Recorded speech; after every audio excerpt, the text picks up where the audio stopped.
పలాస ప్రజానీకానికి ఇప్పటికే ఆలస్యమైంది. దయచేసి మీ అందరూ నిశ్శబ్దంగా ఉంటే చంద్రబాబు నాయుడు గారు మీతో చాలా సేపు మాట్లాడడానికి ఇక్కడికి వచ్చారు. దయచేసి క్రమశిక్షణ, టీడీపీ పార్టీలో ఉండే క్రమశిక్షణ పాటించాలని కోరుకుంటున్నాను. మీ ఆనందం అర్థమవుతుంది. 5.5 సంవత్సరాల తర్వాత తితిలిలో మనందరి మధ్య ఉండి మనకి ఆపత్ బాంధవుల్లాగా ఎడారిగా మారిన ఉద్యానాన్ని మళ్లీ ఉద్యానవనంగా మార్చి రేపు జూన్ 4వ తారీఖున ముఖ్యమంత్రిగా ప్రమాణ స్వీకారం చేయబోతున్నా మరి మన కాబోయే ముఖ్యమంత్రి చంద్రబాబు నాయుడు గారికి మీ అందరితో మాట్లాడడానికి ఇక్కడికి వచ్చారు కాబట్టి దయచేసి ప్రతి ఒక్కరు కూడా నిశ్శబ్దంగా మాటలు వినాలని కోరుకుంటున్నాను. పలాస నుంచి టీడీపీ మరియు జనసేన మరియు బీజేపీ కుటుంబ సభ్యులు వచ్చే తెలుగుదేశం మరియు జనసేన బీజేపీ ప్రభుత్వంలో ఈ 5 సంవత్సరాలు మేము పడిన ఇబ్బందుల్ని తొలగించడానికి ఈ రోజు మన మధ్యకొచ్చిన మన కాబోయే ముఖ్యమంత్రి చంద్రబాబు నాయుడు గారికి ఆహ్వానం పలకడానికి వచ్చిన ప్రతి ఒక్కరికి పేరు పేరున నమస్కారం తెలియజేసుకుంటున్నాను. 5.5 సంవత్సరాల క్రితం మీ అందరూ ఈ రోజుకి మర్చిపోరు. ఒక ముఖ్యమంత్రి స్థానంలో నుండి ఒక మారుమూల ఉన్న పలాసలో 12 రోజులు మున్సిపాలిటీలో మన మధ్య కరెంటు లేకుండా ఇబ్బంది పడుతూ మన ఇబ్బందుల్ని 12 రోజుల్లో తొలగించి దసరా పండుగ కూడా మన మధ్య చేసుకున్న మన ముఖ్యమంత్రి రేపు కాబోయే ముఖ్యమంత్రి చంద్రబాబు నాయుడు గారు. సార్, ఈ 5.5 సంవత్సరాలు చాలా ఇబ్బంది పడ్డాం. తెలుగుదేశం పార్టీని పక్కన పెట్టినందుకు రాష్ట్రంతో పాటు పలాస కూడా ఎంతో బాధపడింది. 5 సంవత్సరాలు ఎటువంటి అభివృద్ధి సంక్షేమం లేకపోగా ఈ రోజు ప్రతిపక్షాల మీద, ప్రశ్నించే పార్టీల మీద దాడులు, మాట్లాడితే భూ కబ్జాలు. ఒకప్పుడు పలాస అంటే తెల్ల బంగారం, పలాస అంటే శ్రీకాకుళానికి వర్తక కేంద్రం. ఈ రోజు పలాస అంటే భూ కబ్జాలు, పలాస అంటే తప్పుడు కేసులు, పలాస అంటే ప్రతిపక్షాల మీద అర్ధరాత్రి జేసీబీలు తీసుకెళ్లి ఇల్లు కూల్చడాలు. ఇవి తప్పితే ఈ 5 సంవత్సరాలు ఏమీ జరగలేదు సార్. నాకు సమయం తక్కువగా ఉందని తెలుసు సార్. మా పలాసకి మీ హయాంలోనే మొదలైంది ఆఫ్ షోర్ ప్రాజెక్ట్. ఇటు పలాస మున్సిపాలిటీ మరి నందిగామ, అటు మెలియాపుట్టికి వచ్చే 15-20 సంవత్సరాలు సాగునీరు, తాగునీరు అందించే ఆఫ్ షోర్ ప్రాజెక్ట్ మీ హయాంలోనే 464 కోట్లతో మొదలైంది. ఈ 5 సంవత్సరాలు గాలి కబుర్లు చెప్పారు. 50 కోట్లు అన్నారు, 500 కోట్లు అన్నారు. ఎవడి జోబులోకి వెళ్ళాయో తెలియదు గాని ఒక్క ఇటుక కూడా పడలేదు. మళ్ళీ మీ హయాంలోనేది పూర్తి చేసి ఈ రోజు పలాస మున్సిపాలిటీలో 10 రోజులకు ఒక్కసారి మంచినీళ్ళు ఇస్తున్నారు. మా ఆడపిల్లలు, నా అక్క చెల్లెలు ఎంత ఇబ్బంది పడుతున్నారో తెలుసు. మున్సిపాలిటీలా లేదు, మురికి పాలిటీలా తయారయ్యింది. కనీసం రోడ్లు లేవు. మాట్లాడితే గాలి కబురు చెప్తున్నారు. ఇవాళ ఉదయం మీరు వస్తున్నారని తెలిసి ఇక్కడికి అప్పటికే పేటీఎం జంతువులు మొదలు పెట్టాయి. ఉత్తరాంధ్రకి ఏం చేయడానికి వచ్చారని నేను చెప్తాను. ఉత్తరాంధ్రకి 2015లో హుదూద్ వచ్చినప్పుడు విశాఖపట్నాన్ని, 2019 తిత్లీ వచ్చినప్పుడు శ్రీకాకుళాన్ని దగ్గరుండి కన్న తండ్రిలా చూసుకొని మళ్ళీ ప్రజల మొహంలో చిరునవ్వు చూసి వెళ్లారు. ఉత్తరాంధ్రకి ఏం చేశారో మా అందరికి తెలుసు. ఇటు ఆఫ్ షోర్ గాని, వంశధార గాని, పాతపట్నంలో గాని అన్ని మొదలు పెట్టింది కూడా చంద్రబాబు నాయుడు గారే. మరి మీరు ఈ 5 సంవత్సరాలు ఏం చేశారయ్యా? ఋషికొండకి బోడిగుడ్డు కొట్టించి మా పలాసలో అన్ని కొండలకి, నెమలకొండ, సూదికొండ అన్ని కొండలకి బోడిగుడ్డు కొట్టించారు. రెడీగా ఉండండి. నెల రోజుల లోపల ఉత్తరాంధ్ర ప్రజలు ప్రతి వైసీపీ వాడికి క్షవరం చేయించి ఇంటికి పంపించడానికి సిద్ధంగా ఉన్నారు. సార్, మీ ముందు పెడుతున్నాను. ఎక్కువ మంది ట్రైబల్ సోదరులు ఉండే మా పలాసలోని మందస మండలం నుండి ఎన్నో ప్రాంతాలు ఉన్న మా పలాసలోని ఐటీడీఏని తీసుకుని పక్క జిల్లాలో పెట్టేస్తారు. మీ హయాంలో మళ్ళీ మా శ్రీకాకుళం కొత్త జిల్లాకి ఐటీడీఏ రావాలని కోరుకుంటున్నాను సార్. అలాగే గత 30 సంవత్సరాలుగా మీ హయాంలోని నాన్నగారు కట్టించిన కళింగదల, డబార్ సింగ్, దామోదర్ సాగర్ ప్రాజెక్టులకి కనీసం ఈ రోజు రిపేర్లు కూడా చేసే నాదుడు లేడు. ఆ చర్యలు మనం చేపడితే ఇంకో 20 సంవత్సరాలు ఇక్కడ తాగునీరు, సాగునీరు ప్రజలకు ఇబ్బంది లేకుండా ఉంటుంది సార్. అదే విధంగా పలాస అంటే ఉద్దానం, పలాస అంటే జీడిపప్పు, జీడి పిక్కర్ రైతులకి మన హయాంలో వచ్చే 13-14 వేలని ఈ రోజు తగ్గించి 6,000-7,000కి వాళ్ళ కష్టాన్ని దోచుకుంటున్నారు. మళ్ళీ మీ వల్లే వాళ్ళకి గిట్టుబాటు ధర సాధ్యం అవుతుందని కోరుకుంటున్నాను సార్. పలాస అంటే ఈ రోజు కిడ్నీ వ్యాధులు 5 సంవత్సరాలుగా 5 కొండల్ని మింగి అక్కడ ఒక హాస్పిటల్ కట్టించాడు. అది మీ హయాంలోనే, తితిడిలోనే మీరు శంకుస్థాపన చేసిన హాస్పిటల్. మీరు ఇచ్చిన డయాలసిస్ కేంద్రాల్లో ఉన్న మిషనరీ తీసుకెళ్లి అక్కడ పెట్టి డయాలసిస్ చేస్తున్నాడు. మాకు కావాల్సింది ఉత్తానం కిడ్నీ రీసెర్చ్ సెంటర్. ఇన్ని సంవత్సరాలుగా కిడ్నీ వ్యాధితో ఎందుకు చనిపోతున్నారో తెలియని మా యువతకి ఆ మహమ్మారి నుండి కాపాడే రీసెర్చ్ సెంటర్ వస్తే కనీసం వచ్చే తరాలైన కిడ్నీ వ్యాధికి గురి కాకుండా ఉంటాయి సార్. వలసల జిల్లాలోని పలాస ముందందులో ఉంటుంది. పలాసలో ఉన్న వాళ్ళు ప్రతి వాళ్ళు ఇటు మిలిటరీలో గానీ డిఫెన్స్ లో గానీ పనిచేస్తున్నారు. వాళ్ళ కోచింగ్ తీసుకోవడానికి మళ్ళీ విశాఖపట్నం దాకా వెళ్తున్నారు. మీ హయాంలో మా పలాసలో ఒక డిఫెన్స్ కోచింగ్ సెంటర్ వస్తే నా తమ్ముళ్ళకి అన్నదమ్ములకి చాలా బాగుంటుంది సార్. అలాగే ఏ తప్పుడు కేసుల్లో మిమ్మల్ని స్కిల్ డెవలప్మెంట్ అని చెప్పి మిమ్మల్ని ఇబ్బంది పెట్టి తప్పుడు కేసులతో జైల్లో పెట్టారో ఆ స్కిల్ డెవలప్మెంట్ ద్వారా ఎంతో మంది దూరదేశాలకు వెళ్లి మోసపోయి అక్కడే ఇబ్బంది కొని మన ఎంపీ గారి దయ వల్ల బయటకు వస్తున్నారు. ఆ స్కిల్ డెవలప్మెంట్ సెంటర్ మా టెక్కలి పలాస ఇచ్చాపురంలో ఒకటి మీ దయ వల్ల పెట్టగలిగితే ఎంతో మంది పిల్లలు మీ శిక్షణ పొంది విదేశాలకు వెళ్ళగలుగుతారు. అలాగే మా వజ్రపు కొత్తూరులో మత్స్యకార సోదరులు ఉన్నారు సార్. మన హయాంలో ఇచ్చే అన్ని స్కీములు పోయాయి. ఆఖరికి 5 రూపాయలతో వలలు కుట్టుకునే సూది కర్ర కూడా ఇవాళ వాళ్ళకి ఇవ్వటం లేదు. మళ్ళీ తెలుగుదేశం వస్తేనే మత్స్యకారులు బతుకులు బాగుపడతాయి. మా మత్స్యకారులకు ఒక కోల్డ్ స్టోరేజ్ ఫెసిలిటీ ఇవ్వగలిగితే వాళ్ళు పట్టిన మత్స్య సంపదని వాళ్ళు అనుకున్న రీతికి పంచగలరు సార్. మరియు మా పలాసలో భూ కబ్జాలు చాలా ఎక్కువ అవుతున్నాయి సార్. దయచేసి మీ హయాంలో వచ్చే జూన్ తర్వాత ఏర్పడబోయే తెలుగుదేశం పార్టీలో ప్రతి భూ కబ్జాకైన వాళ్ళకి మన న్యాయం చేసి వాళ్ళ తాలూకు భూములు వాళ్ళకి ఇవ్వాలని కోరుకుంటున్నాను. మీరు ఎంతో శ్రద్ధగా పేదలకి ఇల్లు ఇవ్వాలని చెప్పి ఇటు హుదూదు హౌసులు టిట్కా హౌసులు కట్టించారు. దయచేసి వాటిని పాడు పెట్టి అక్కడే పెడుతున్నారు. మళ్ళీ మా హయాంలో రిపేర్లు చేసి వాళ్ళకి ఇవ్వాలని కోరుకుంటున్నారు. మరి మా వాళ్ళందరూ మీ మాటలు వినాలని తహతహలాడుతున్నారు. మీరు ముఖ్యమంత్రి అయితే పలాస తాలూకా పరిస్థితి మారుతుందని తెలుసు. మీరు అనుకున్నట్టు అనంతపురంలో ఒక కియా కంపెనీ పెట్టి అనంతపురాన్ని కలకల్లాడారు. ఎందుకో మరి ఎచ్చర్ల దాటి మా శ్రీకాకుళంకి ఒక కంపెనీ రావట్లేదు. మీరు తలుచుకుంటే మీ విజన్ తో మా శ్రీకాకుళంలో ఒక్క కంపెనీ పెట్టి ఇక్కడ యువతకి ఉద్యోగాలు ఇవ్వాలని కోరుకుంటూ మరి ఈ కార్యక్రమాన్ని విజయవంతం చేయడానికి వచ్చిన తెలుగుదేశం, జనసేన, బీజేపీ కుటుంబ సభ్యులందరికీ పేరు పేరున నా ధన్యవాదములు. జై తెలుగుదేశం, జై చంద్రబాబు నాయుడు గారు.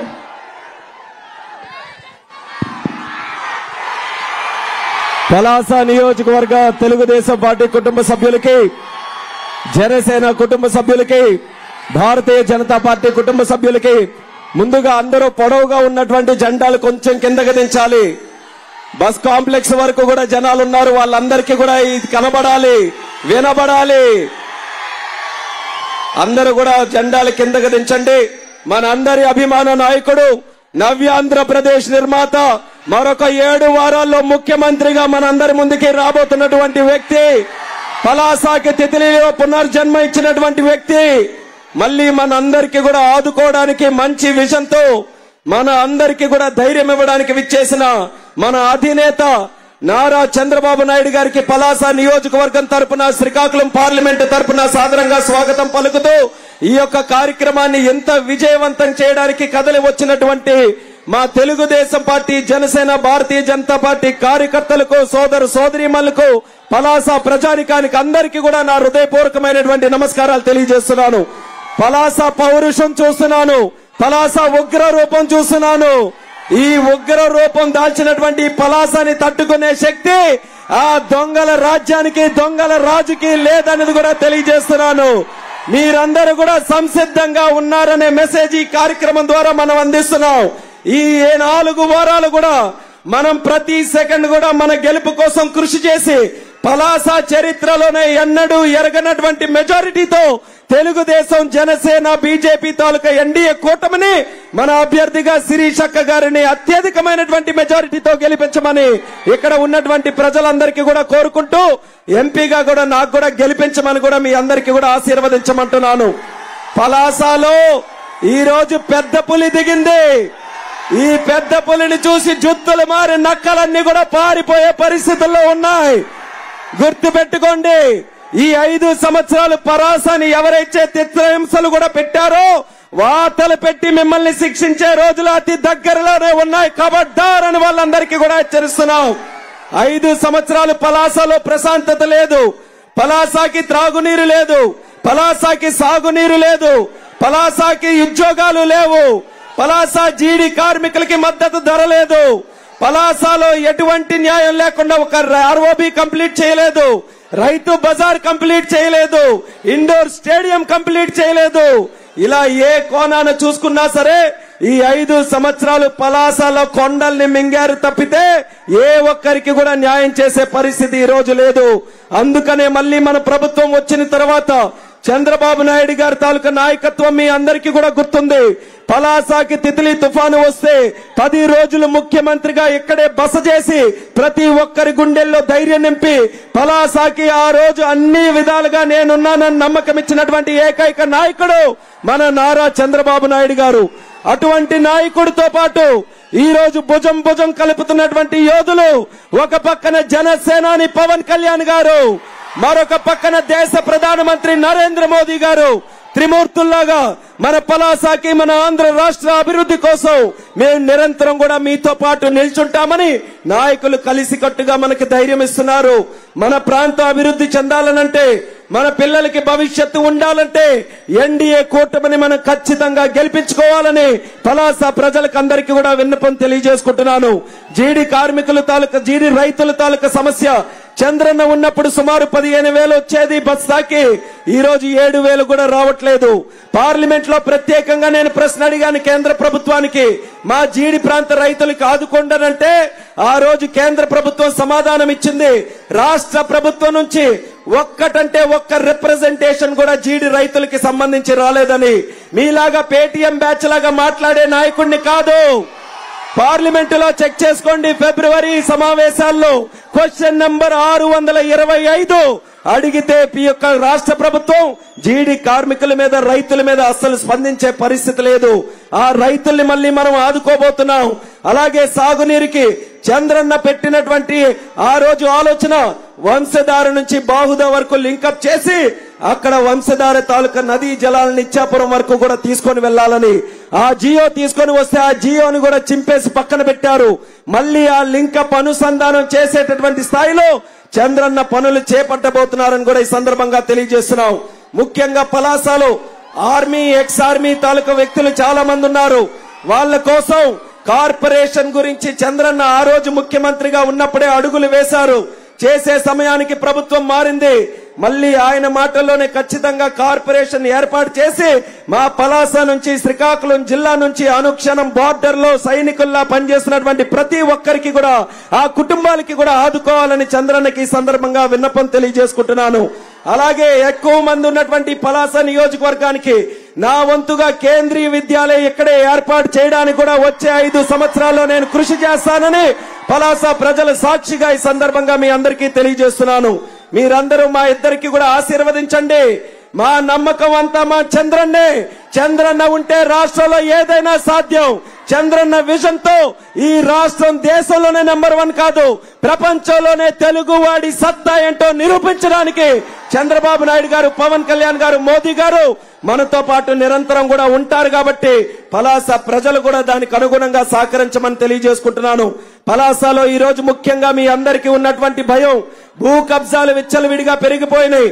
ప్రతి ఒక్కరు కూడా వారం రోజులకి నెలకొక్కసారి ఉద్యోగస్తులు గాని, పేదవాళ్లు గాని మా భూమి ఎక్కడుందో తిరిగి చూసుకోవాల్సినటువంటి పరిస్థితి ఉంది. ఎందుకనంటే పెద్ద పెద్ద అనకొండాలు తిరుగుతున్నాయి ఇక్కడ, కొండల రాజులు తిరుగుతున్నారు ఇక్కడ.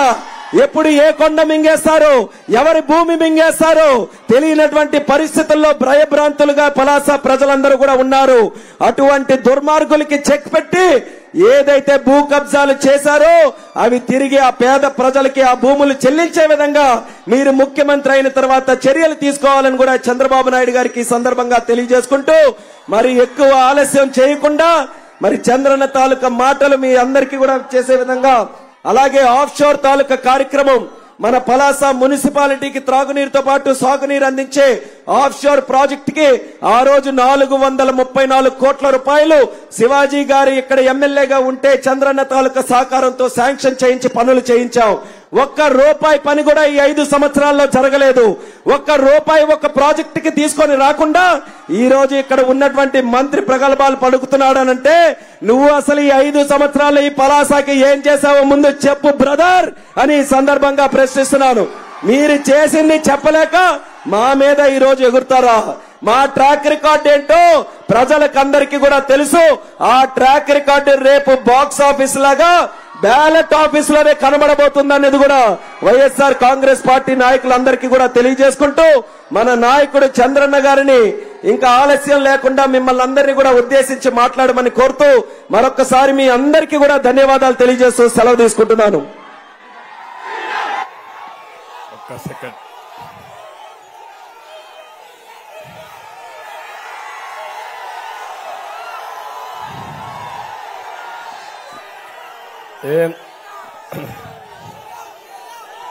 ఏం తమ్ముళ్ళు హుషారుగా ఉన్నారా? ఏమమ్మా ఆడబిడ్డలు హుషారుగా ఉన్నారా? మీరు దొంగలు పడ్డారు రాష్ట్రంలో. ఇప్పుడు రాష్ట్రాన్ని కాపాడుకోవాలి మనందరం. అందరూ కూడా సిద్ధంగా ఉండాల్సిందిగా మిమ్మల్ని అందరినీ కోరుతున్నా. ఈరోజు పలాస మిమ్మల్ని చూస్తా ఉంటే నాకు అనిపిస్తా ఉంది, నా జీవితంలో ఎన్నో సార్లు వచ్చాను కానీ ఇంత స్పందన నా జీవితంలో ఎప్పుడూ చూడలేదు. అంత స్పందన ఉంది. ఎక్కడ పోయినా ప్రజల్లో విపరీతమైనటువంటి స్పందన. అదే మరి ప్రభుత్వ వ్యతిరేకత చాలా స్పష్టంగా కనపడుస్తా ఉంది. ఈ రోజు నాకు ప్రాణ సమానమైన తెలుగుదేశం పార్టీ కుటుంబ సభ్యులు ఒక పక్క ఎంత కసిగా ఉన్నారంటే 5 ఏళ్లు పెట్టిన కష్టానికి ఈరోజు ఒక కక్ష తీర్చుకోవాలి, చిత్తుగా వైఎస్ఆర్ కాంగ్రెస్ పార్టీని ఓడించాలని నా తమ్ముళ్లు సిద్ధంగా ఉన్నారు. జన సైనికులు ఎక్కడ పోయినా వాళ్ళ ఉత్సాహం నేను చూస్తున్నా.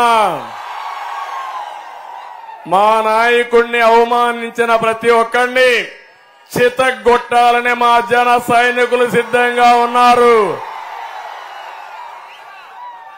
ఇంకో పక్కన మనం ఎన్డీఏలో భాగస్వాములయ్యాం. తెలుగుదేశం, జనసేన, బీజేపీ కలిసి ఇప్పుడు మీ ముందరకు వచ్చాం. మీ ముందరకు వచ్చినప్పుడు ఇక్కడ ఉమ్మడి అభ్యర్థులుగా మన రామ్మోహన్ నాయుడు ఎంపీ అభ్యర్థిగా ఇక్కడికి వస్తానని నాకు ఈ జిల్లాకు వచ్చినప్పుడు ముందుగా నాకు గుర్తొచ్చేది నా మిత్రుడు ఎర్రం నాయుడు. ఉత్తరాంధ్ర ముద్దు బిడ్డ.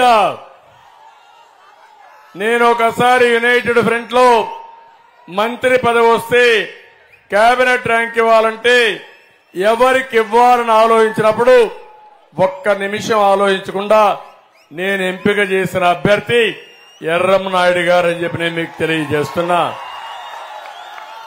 ఒక సమర్థవంతమైన నాయకత్వాన్ని ఇవ్వగలిగే శక్తి, తెలివితేటలు, కలుపుగోల్తనం ఎర్రమనాయుడుకు ఉన్నాయి. ఈ రోజు ఎర్రమనాయుడు లేని లోటు తెలుగుదేశం పార్టీకి తీరని లోటు. అయినా కూడా ఈరోజు రామ్మోహన్ నాయుడు కూడా తండ్రికి తగ్గ బిడ్డ. 2 సార్లు ఎంపీ అయ్యాడు. 3వసారి ఎంపీ చేయడానికి మీరు సిద్ధంగా ఉన్నారు. అది నాయకత్వ లక్షణం. పులికి పుట్టే బిడ్డ కూడా పులిగానే పుడుతుంది, పులి బిడ్డే పుడుతుంది. అదే మరి ఇంకొకసారి మీరు చూస్తే ఇక్కడికి వస్తానని నాకు గుర్తొచ్చేది గౌరవనీయులు సర్దార్ గౌత లచ్చన్న. గౌత లచ్చన్న ఒక స్వాతంత్ర సమర యోధుడే కాకుండా ప్రజల కోసం, రైతుల కోసం ఆ రోజుల్లోనే శ్రీకాకుళం నుంచి చెన్నైకి రైతు మార్చి పెట్టిన మహా ఉద్యమ నాయకుడు గౌత లచ్చన్న గారని చెప్పి కూడా నేను మీకు తెలియజేస్తున్నా. అలాంటి మహానాయకుడితో నేను 1978లో అసెంబ్లీలో శాసనసభ్యుడిగా ఉన్నాను. ఆయన కూడా శాసనసభ్యుడిగా ఉన్నాడు. ఆయన పట్టుదల చూసేవాడిని. ఎప్పుడు కూడా ఒక్క నిమిషం కూడా ఉండకుండా ప్రజా సమస్యలపైన వెనుకబడిన వర్గాల మీద నిరంతరం పోరాడిన వ్యక్తి గౌత లచ్చన్న.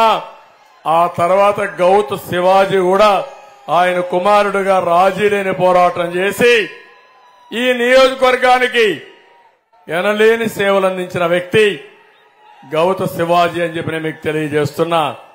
అలాంటి కుటుంబంలో పెట్టినటువంటి శిరీష ఈరోజు మీ ఆడబిడ్డ, రాజకీయ ప్రాధాన్యత ఉండే కుటుంబం. ఎన్ని అవమానాలు పడింది తమ్ముళ్ళు అని మిమ్మల్ని అడుగుతున్నా. అంటే వాళ్ళని ఏమనాలి నాకైతే అర్థం కావడంలా.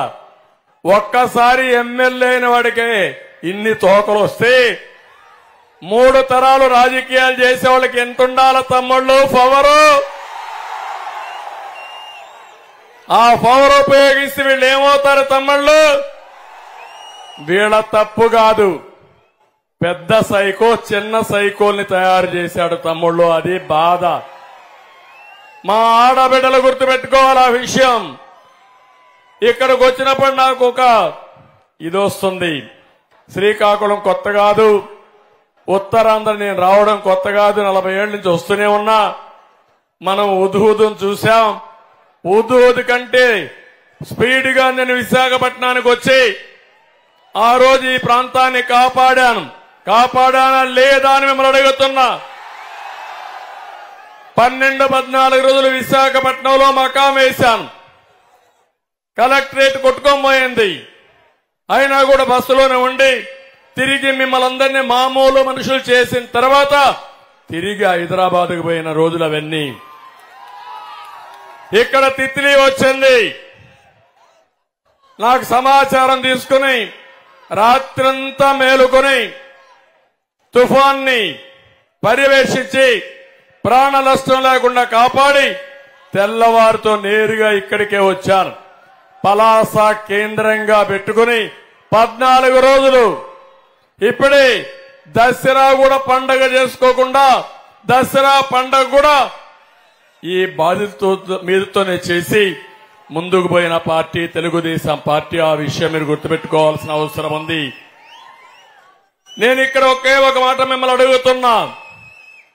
ఆ రోజు పక్కనే ఉన్నాడు ఈ యొక్క సైకో. ఎక్కడున్నాడు? విజయనగరంలో ఉన్నాడా లేదా? వచ్చాడా ఇక్కడికి? పరామర్శించాడా మిమ్మల్ని? ఎవరైనా బుద్ధుండేవాడైతే రాజకీయాల్లో అది అప్పుడేమన్నాడు? నాకు అధికారం లేదు, అధికారం చంద్రబాబు నాయుడుకు ఉంది, ఆయన చేస్తాడు, నాకు ముఖ్యమంత్రి పదవి ఇస్తేనే వస్తానని చెప్పిన దుర్మార్గుడు ఈ సైకో. అవునా కాదా అని అడుగుతున్నా మిమ్మల్ని. ఇది బాధ్యత అని మిమ్మల్ని అడుగుతున్నా. రాజకీయ నాయకుడి పరిస్థితి ఏంటి? ఈరోజు శిరీష ఉంది, లేకపోతే రామ్మోహన్ నాయుడు ఉన్నాడు. మీకు కష్టం వస్తే, ఇబ్బందులు వస్తే మీకు అండగా ఉన్నారా లేదా అని మిమ్మల్ని అడుగుతున్నా. అలాంటి వ్యక్తులు మీ మనుషులా? లేకపోతే నాకు అధికారం ఇస్తే అప్పుడు వస్తానన్న వాళ్ళు మీ హితులా? మీరే ఆలోచించుకోవాల్సిన అవసరం ఉంది. ఇది వీళ్ళ నేచర్. అది అంటే వీళ్ళంతా కూడా ప్రజల్ని సేవాభావంతో చూడరని చెప్పి కూడా నేను మీకు తెలియజేస్తున్నా. అందుకే నేను మళ్లీ చెప్తున్నాను, ఈ రోడ్డంతా నాకు జ్ఞాపకం ఉంది. ఎన్నిసార్లు తిరిగానో నాకే లెక్కలేదు. ఇక్కడే మున్సిపల్ ఆఫీసులోనే ఉన్నా, బస్సులోనే ఉన్నా, సమీక్షలు ఇక్కడనే చేశా. నేను శ్రీకాకుళం కూడా పోలేదు. జ్ఞాపకం ఉందా మీకు? నేను శ్రీకాకుళం పోతే అందరూ శ్రీకాకుళం వస్తారు, పని చేసే లోపల మధ్యాహ్నం అవుతుంది. అట్లా కాదు, ఇక్కడే ఉండాలి, క్షేత్రస్థాయిలో ఉండాలి, మిమ్మల్ని ఆదుకోవాలని దగ్గర 480 కోట్ల రూపాయలు మీకు ఇచ్చిన తర్వాత, ప్యాకేజ్ ఇచ్చిన తర్వాత ఇక్కడి నుంచి నేను వెళ్ళాను తప్ప అప్పటి వరకు ఇక్కడే ఉన్నానని చెప్పి నేను మీకు తెలియజేస్తున్నా. అప్పుడే నేను నరేగా కింద కూడా ఒక ప్రోగ్రాం పెట్టి మళ్లీ జీడి మొక్కలు కూడా మీకు ఇచ్చి, జీడి తోటలకు నష్టపరిహారం ఇచ్చి మళ్ళా పంటల అభివృద్ధి చేయాలనుకున్నాను. ఆ రోజు అంత మునిపే మీరు చూస్తే ఉత్తరాంధ్రలో మొట్టమొదటిసారిగా డ్రింకింగ్ వాటర్ తీసుకొచ్చింది కూడా ఎర్రమనాయుడు కేంద్ర మంత్రిగా ఉన్నప్పుడే తీసుకొచ్చాడు. అక్కడి నుంచి మీరు ఒకసారి చూస్తే కిడ్నీ కోసం పవన్ కళ్యాణ్ గారు నా దగ్గరకు వచ్చి ఈ ప్రాంతంలో కిడ్నీ సమస్య ఉంది, మీకు కూడా తెలుసు, మనం ఏదో చేయాలంటే అప్పటికే నేను ఆలోచించి మొట్టమొదటిసారిగా కిడ్నీ బాధితులకి పెన్షన్ ఇచ్చిన పార్టీ తెలుగుదేశం పార్టీ, అవునా కాదా అని మిమ్మల్ని అడుగుతున్నా. డయాలసిస్ సెంటర్లు పెట్టిన పార్టీ తెలుగుదేశం పార్టీ. ఇక్కడే హాస్పిటల్ కట్టాలంటే ఆ రోజే నేను డబ్బులు కూడా శాంక్షన్ చేసి పోతే దానికి 5 ఏళ్లు అయ్యింది. ఇప్పటికి కూడా ఆ రోజు నేను పెట్టిన డయాలసిస్ సెంటర్లు పెట్టి నాటకాలు ఆడుతున్నారు తప్ప ఎక్కడన్నా రీసెర్చ్ స్టేషన్ పెట్టారా అని మిమ్మల్ని అడుగుతున్నా. నా ఆలోచన రీసెర్చ్ స్టేషన్ పెట్టాలని, పరిశోధన జరగాలని, దీన్ని భవిష్యత్తులో ఎట్టి పరిస్థితుల్లో నివారించడానికి ఏ మార్గాలు ఉన్నాయో అవన్నీ చేయాలనుకున్నా.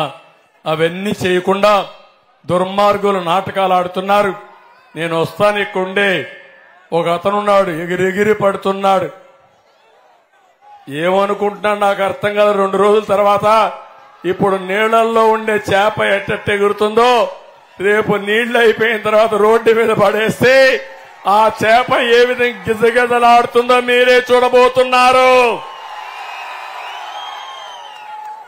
తమిళ ఉత్తరాంధ్ర నేను ఒకటే అడుగుతున్నా, యువత మేలుకో. ఎక్కడ చూసినా మా యువ కిషోరాలే కనపడొస్తున్నాయి. నేను ఎక్కడ పోయినా కూడా ఎక్కువ కనపడేది యువతే కనపడొస్తున్నారు. 18 నుంచి 35 సంవత్సరాలు యువత అంతా రోడ్డు మీదకి వస్తున్నారు. నేను ఒకటే, ఈ ప్రాంతంలో ప్రభుత్వ ఉద్యోగాల్లో బాగా రాణించేది ఉత్తరాంధ్ర యువత. కష్టపడి చదువుకుంటారు, సర్కారు కొలువుకు కూడా ఎప్పుడు కష్టపడతారు. ప్రభుత్వ నోటిఫికేషన్ కోసం నిరంతరం వెయిట్ చేస్తూ కడాన డిఫెన్స్ లో కూడా రాణించే వాళ్ళు ఇప్పుడు రాష్ట్రంలోనే ఎక్కువ మంది డిఫెన్స్ లో పనిచేసేది శ్రీకాకుళం జిల్లా వాళ్లే. నేను అనేక సార్లు ఆలోచించాను. అంటే ఉద్యోగమే కాదు, మీలో ఒక పట్టుదల, నేను చనిపోయినా పర్వాలేదు, దేశ సేవలో చనిపోవాలని, దేశ రక్షణలో చనిపోవాలని వీరోచితంగా పోరాడే యువత శ్రీకాకుళం జిల్లా యువత అని చెప్పి నేను మీకు తెలియజేస్తున్నా. ఇంకో పక్క టీచర్ పోస్టుల కోసం ఎంతో కష్టపడతారు, డిఎస్సి కోసం వెయిట్ చేస్తున్నారు. ఏం తమ్ముళ్ళు డిఎస్సి వచ్చిందా అని మిమ్మల్ని అడుగుతున్నా. పెట్టాడా దుర్మార్గుడు అని అడుగుతున్నా. ఒక్క డిఎస్సి పెట్టాడా అని అడుగుతున్నా. నేను 8 డిఎస్సీలు పెట్టాను, మా నాయకుడు 3 డిఎస్సీలు పెట్టాం. ఈ రోజు ఉద్యోగాలు చేసే టీచర్లు 70% మేము నియమించిన వాళ్ళే ఉన్నారంటే అది తెలుగుదేశం పార్టీ చూపించిన స్ఫూర్తి. ఇప్పుడు కూడా మాట్లాడుతున్నారు ఇక్కడ కొంతమంది పేటీఎం బ్యాచ్. మీ బ్రాండ్ ఏంటంటున్నారు, మిమ్మల్ని చూస్తే ఏం గుర్తొస్తుందన్నారు. నేను ఒకటే సమాధానం చెప్తున్నా, పేటీఎం బ్యాచ్ 11 డిఎస్సీలు పెట్టాం.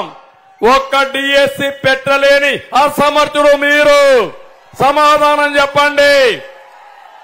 మళ్ళీ ఈరోజు హామీ ఇస్తున్నా, వచ్చిన మొదటి సంతకం ఫస్ట్ సిగ్నేచర్ డిఎస్సీ పైనే పెడతాను.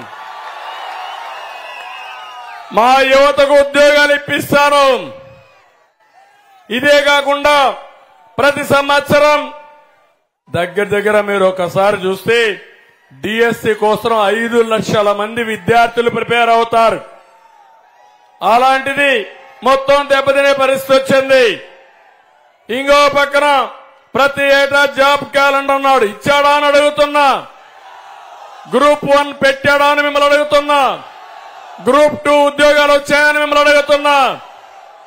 మళ్ళీ నేను వస్తానే ప్రతి సంవత్సరం గవర్నమెంట్ లో ఉండే ఉద్యోగాలకు కూడా జాబ్ క్యాలెండర్ ఇస్తానని మీ అందరికీ హామీ ఇస్తున్నా.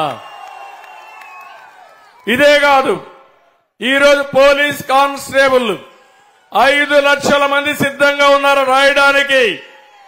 25,000 మంది పోలీసులు నియమిస్తా ఉన్నారు. చేశారా తమ్ముళ్ళు? ఇక్కడుండే పోలీసులు కూడా చెప్తున్నా, మీకు టీఏ ఇచ్చారా పోలీసులు అని అడుగుతున్నా, డిఏ ఇచ్చారని అడుగుతున్నా, మీ ప్రావిడెంట్ ఫండ్ అన్నా మీకు ఇచ్చారని అడుగుతున్నా, మీ సరెండర్ లీవ్ అన్నా మీకు వచ్చిందని అడుగుతున్నా. వీళ్ళకే కాదు, రాష్ట్రంలో ఉండే 8 లక్షల మంది ప్రభుత్వ ఉద్యోగాలకి పీఆర్సీ కూడా ఎగరాం పెట్టిన దుర్మార్గుడి ముఖ్యమంత్రి. డిఏలు ఇవ్వని వ్యక్తి ముఖ్యమంత్రి.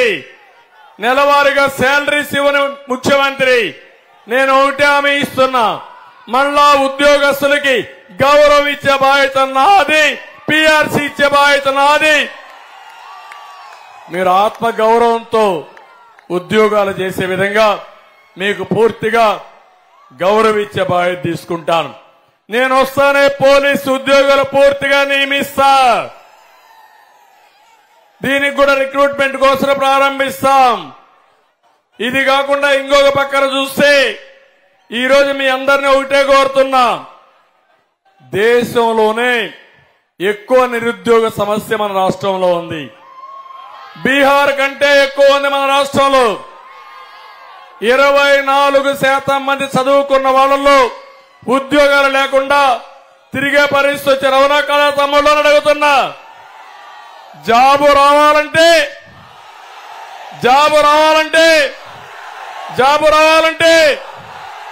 అది నా బ్రాండ్ పేటీఎం బ్యాచ్. నేను చెప్పుకోకల్లా, ఏ చిన్న కుర్రవాడిని అడిగినా, చదువుకునే పిల్లల్ని అడిగినా, యువతను అడిగినా, ఉద్యోగాలు రావాలంటే బాబు రావాలనేది ప్రతి ఒక్కరూ చెప్పగలిగిన నగ్న సత్యం. అవునా కదా? నేను వస్తే పెట్టుబడులు వస్తాయి. అవునా కాదా? జగన్మోహన్ రెడ్డి ఉంటే గంజాయి వస్తుంది, జే బ్రాండ్ వస్తుంది, డ్రగ్స్ వస్తాయి. అవునా కాదా అని మిమ్మల్ని అడుగుతున్నా. మీకు ఉద్యోగం కావాలా, గంజాయి కావాలా? ఉద్యోగం కావాలా, గంజాయి కావాలా? తమ్ముళ్ళు, మనం వస్తానే యువగళంలో కేంద్రం ఇచ్చే యువ శక్తి కూడా కలుపుకొని 20 లక్షల మందికి 5 సంవత్సరాల్లో ఉద్యోగాలు ఇచ్చే బాధ్యత మేము తీసుకుంటాం. ప్రభుత్వ ఉద్యోగాలు ఇస్తాం, పెట్టుబడులు తీసుకొస్తాం. ఇప్పుడే శిరీష్ చెప్తా ఉంది, సార్ ఈ ప్రక్క ఎక్కడ ఇండస్ట్రీ రావడం లేదని. నేను అడుగుతున్నా, నేను ఒక ప్రణాళిక తయారు చేసుకున్నాను. విశాఖపట్నంలో భోగాపురంలో ఇంటర్నేషనల్ ఎయిర్పోర్ట్ రావాలని. ఈరోజు నేషనల్ హైవే ఉంది, పక్కన పేదలుగా సముద్రం పక్కన బీచ్ రోడ్, విశాఖపట్నం నుంచి బావనిపాడు వరకు బీచ్ రోడ్ తీసుకుపోవాలని నా సంకల్పం. ఈ రెంటి మధ్య పరిశ్రమలు ప్రోత్సహిస్తే, టూరిజాన్ని ప్రోత్సహిస్తే, తమ్ముళ్ళు మీరు వేరే ప్రాంతాలకు పోవాలనా? మీ ప్రాంతానికి వేరే ప్రాంతం చూస్తారు. అవునా కాదా అని మిమ్మల్ని అడుగుతున్నా. అదే నా పట్టుదల. చేసి నా నిజాయితీ, నా శక్తి నిరూపిస్తారని మరొకసారి మీ అందరికీ విన్నవిస్తున్నా. ఇదే కాదు, నీళ్లు కూడా కావాలి. నీళ్లుంటే కిడ్నీ సమస్య కూడా చాలా వరకు పరిష్కారం అవుతుంది. అందుకే ఉత్తరాంధ్ర సుజల స్రవంతి గోదావరి నీళ్లు వంశధారకు తీసుకురావాలని, వంశధార నీళ్లు బారో వరకు తీసుకుపోవాలని నా ఆలోచన. అదే మరి ఆఫ్ షోర్ కూడా ఎప్పటి నుంచో శివాజీ పోరాడుతున్నారు, తప్పకుండా సాధిస్తామని మరొక్కసారి మీ అందరికీ హామీ ఇస్తున్నా. అందుకే మా తమ్ముళ్ళందరినీ కోరుతున్నా, రేపు రాబోయే రోజుల్లో ఇంకో పక్క ఒకటి హామీ ఇస్తున్న వర్క్ ఫ్రం హోమ్ కూడా తీసుకొస్తాం. పలాసలో జీడిపప్పు గార్డెన్ లో కూర్చొని, కొబ్బరి చెట్ల మధ్య కూర్చొని మీరు ప్రపంచంలో ఎక్కడికి పనిచేయాలన్నా పనిచేసే విధానానికి శ్రీకారం చుడతాం. మీ ఇంట్లోనే కూర్చొని పనిచేయచ్చు. కాదు బోరు కొట్టిందంటే వర్క్ స్టేషన్లు కడతాం పలాస మండలాల్లో. ఇక్కడి నుంచి అన్ని కంపెనీల్లో పనిచేయడానికి మీకు స్కిల్ డెవలప్మెంట్ చేపించే బాధ్యత నేను తీసుకుంటాను. మొన్నే పవన్ కళ్యాణ్ గారు మేము ఆలోచించాం. రాష్ట్రంలో జనాభా లెక్కలు తీస్తాం. బీసీ జనాభా కూడా తీయాలనుకున్నాం. అదే సమయంలో మీలో ఉండే స్కిల్స్ కూడా ఒకసారి అనలైజ్ చేసి మీరు ఒకే విషయం గుర్తుపెట్టుకోండి. మీ జీవితంలో ఏ విధంగా రాణించాలనుకుంటారో అలాంటి స్కిల్స్ మీకు ఇప్పించి నాయకత్వాన్ని ఇచ్చి మిమ్మల్ని తయారు చేసే బాధ్యత నాదని మా యువతకు విజ్ఞప్తి చేస్తున్నా. ఏదైనా సాధ్యం కాదు. నేను కూడా ఒక సాధారణ కుటుంబంలోనే పుట్టాను తమ్ముళ్ళు. నేను ప్రాక్టీస్ చేశాను. ఈరోజు ముఖ్యమంత్రి అయ్యాను. ఐఏఎస్ ఆఫీసర్లకు అడ్మినిస్ట్రేషన్ నేర్పిస్తున్నాను. మీలో కూడా శక్తి ఉంది. మీకు కొంచెం హ్యాండ్ హోల్డింగ్ ఇస్తే నేర్పిస్తే ఏదైనా చేయగలుగుతారని చెప్పి నేను మీకు తెలియజేస్తున్నా. నేను ఒకటే మిమ్మల్ని అందరినీ కోరుతున్నా. ఈరోజు ఇక్కడ అచ్చెన్నాయుడు గారు ఉన్నారు. రాష్ట్ర తెలుగుదేశం పార్టీ అధ్యక్షుడిగా ఉన్నారు. అదే వైఎస్ఆర్ కాంగ్రెస్ లో చూస్తే ఎవరిది పెత్తనం తమ్ముళ్ళు అని మిమ్మల్ని అడుగుతున్నా.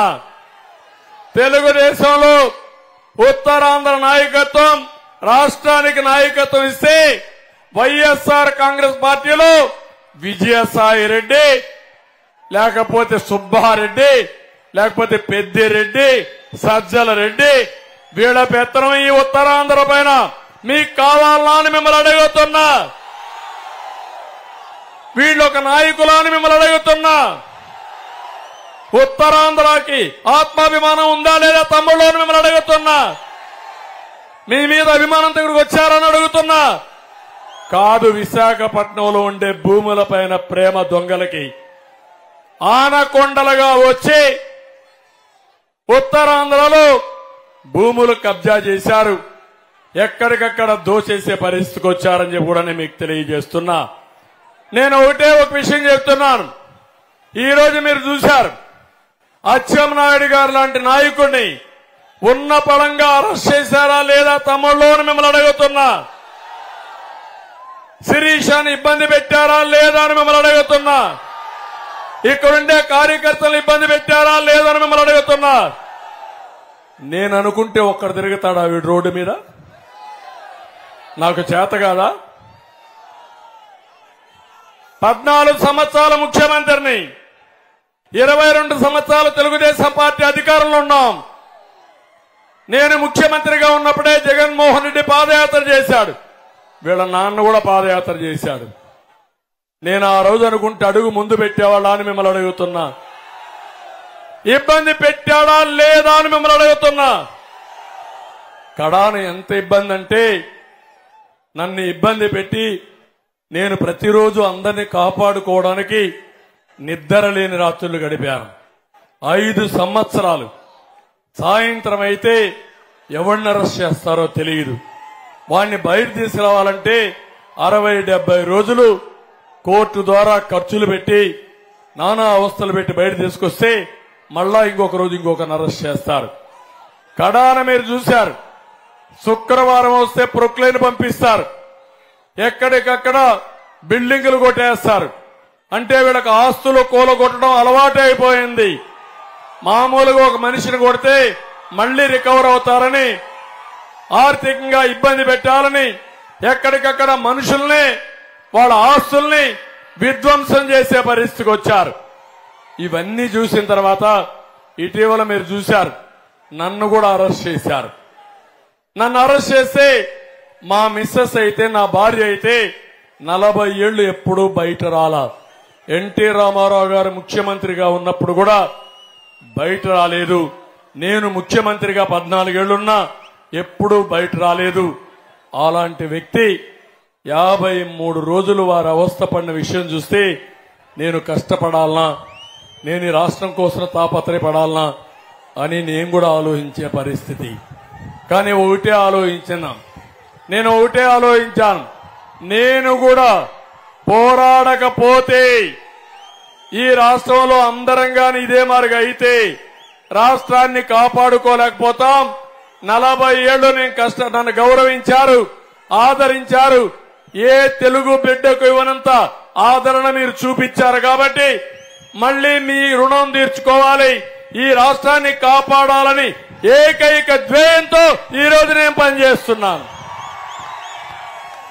ఏం తమ్ముడు, నాకు ముఖ్యమంత్రి పదవి కావాలనా? నేను అడుగుతున్నా, నాకు ముఖ్యమంత్రి పదవి కావాలనా? 14 ఏళ్లు ముఖ్యమంత్రి, మళ్ళా వస్తే ముఖ్యమంత్రే కదా. నాకు పదవి అనేది బాధ్యత.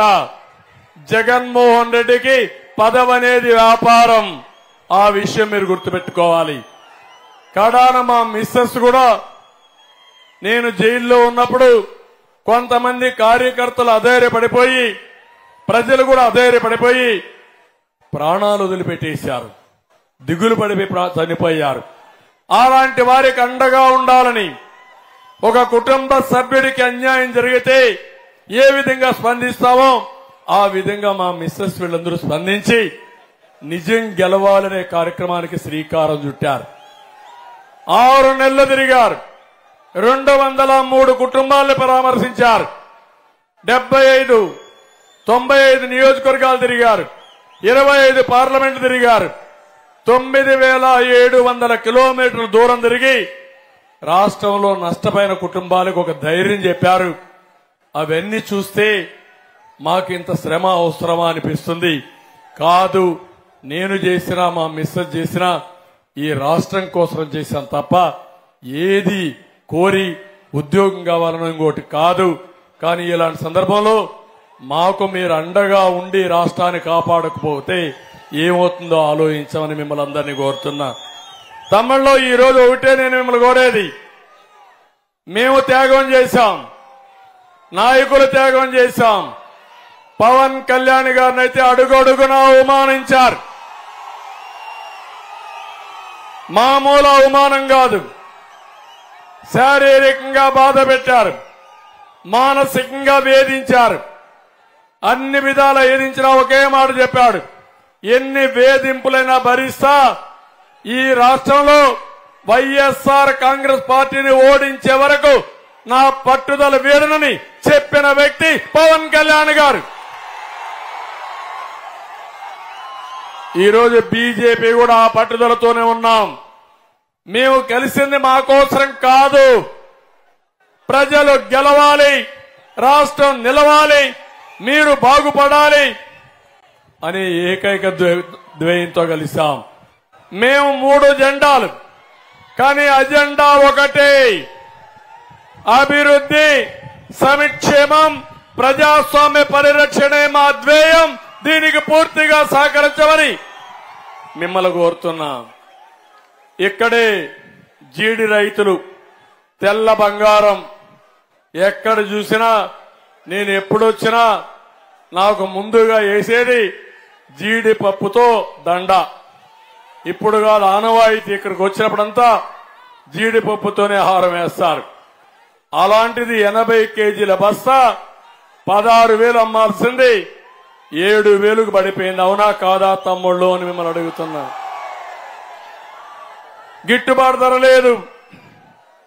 అందుకే నేను ఒకటి చెప్తున్నాను, తప్పకుండా జీడి కోసం ఒక బోర్డు ఏర్పాటు చేయాలి.